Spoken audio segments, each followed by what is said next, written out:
The Ford Maverick, which combines comfort and utility in a small, affordable package, has become the most notable car of the 2020s.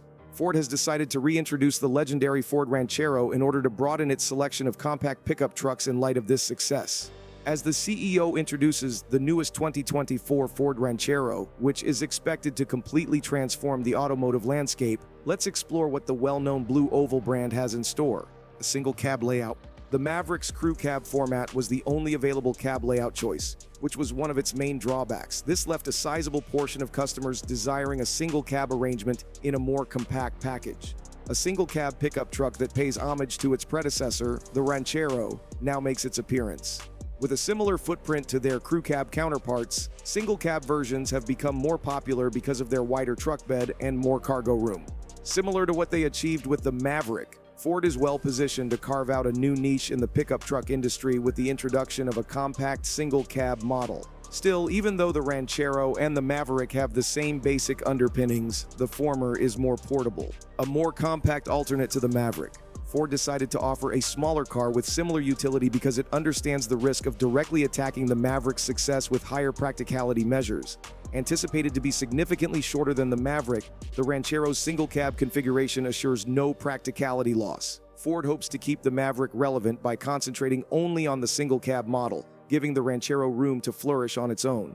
Like the Maverick, the Ranchero is expected to have a unibody chassis, which means there won't be any major compromises when it comes to handling or maneuverability.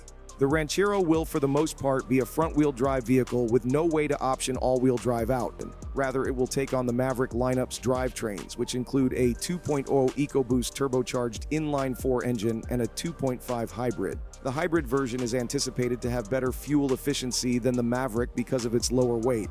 All-wheel drive will only be offered on off-road and high-performance models, which will be the only vehicles to use the 2.0 EcoBoost engine. If it is added to the lineup, the Ranchero may also come with a 4-cylinder engine with a lesser displacement in addition to the Maverick powertrains. It will probably only be available on the base trim levels and be best used for city driving, providing an engaging experience behind the wheel. The Ranchero's unibody chassis has already been discussed, but we neglected to add that, in contrast to the Maverick, the Ranchero will come standard with a lower ground clearance and soft suspension. It will effectively address the majority of issues and grievances with the Maverick's ride.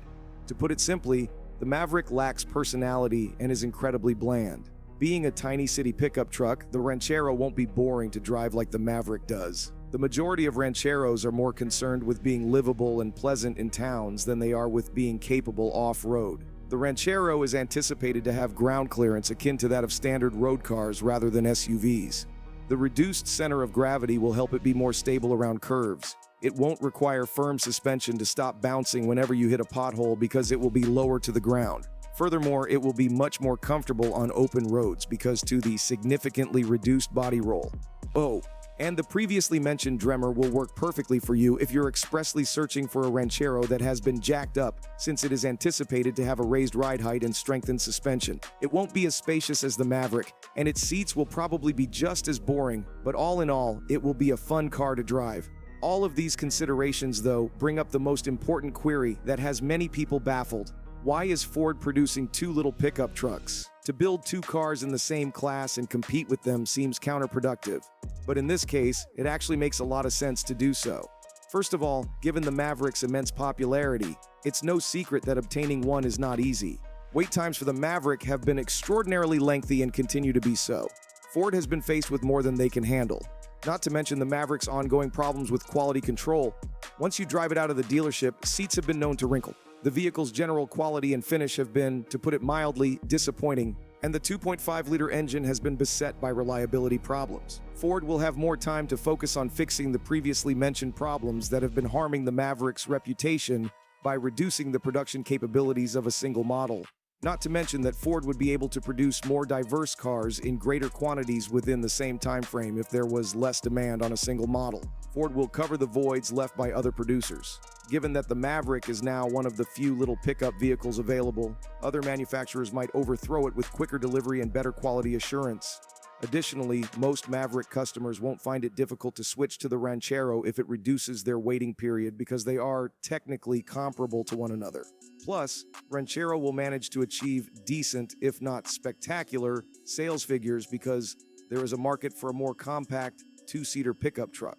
Ultimately, by expanding its range of pickup trucks, Ford will eventually dominate the industry with its models and branding, growing its position as a major player.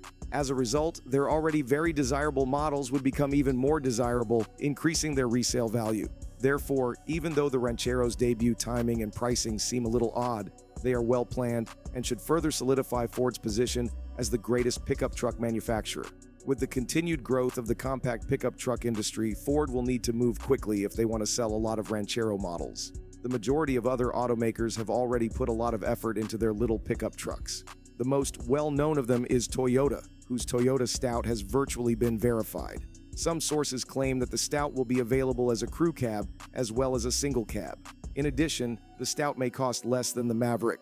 This implies that Ford may lose market share to the Stats variant if they don't release the Rancheros soon.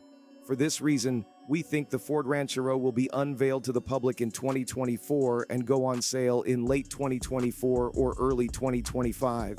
Let's hope they arrive on schedule. It is anticipated that the Ranchero will be more reasonably priced than the Maverick in terms of its final product. The Ranchero will be a smaller car than the Maverick, which explains this. Although the price gap won't be as big as that between the Maverick and the Ranger, some consumers will undoubtedly be affected by it, since many Maverick customers require a basic car that can tote a lot of cargo in the back. We honestly envision them filling the streets as soon as they go on sale. Although the Maverick is undoubtedly a multi-purpose vehicle, it won't surpass it, yet even so, it will undoubtedly be a popular car. It is anticipated to start at roughly $20,000, which is a few thousand less than the Maverick. And to be really honest, you should choose the Ranchero if you don't need the extra 2 seats in the back, and you need something that's more practical in the city. That concludes today's video. Thanks for watching, and don't forget to like, comment, and subscribe.